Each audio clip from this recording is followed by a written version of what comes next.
guys, ang aming pong gamit na tapos pong mahaba. Yan po. Ayan po. Lalabas na po yan, binuhin na po. Kasi po ang ulan, ang hina. Hindi pa inilakas. Kaya po kami magdidid pa rin po ng aming halaman. Yung kay sabot po na pati yung lakas po niyan.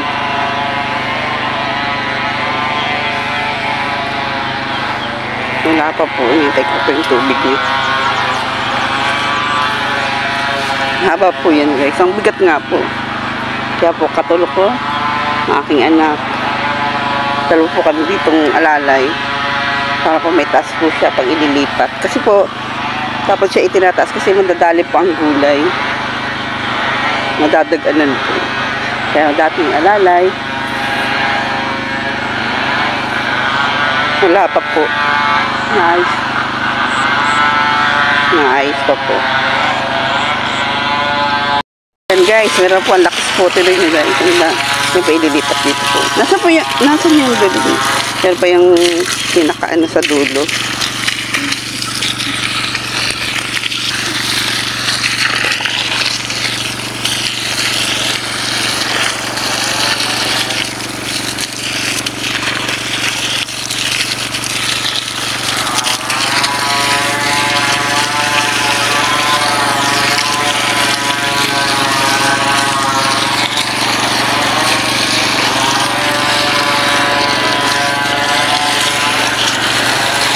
Yan po ang pagpipili.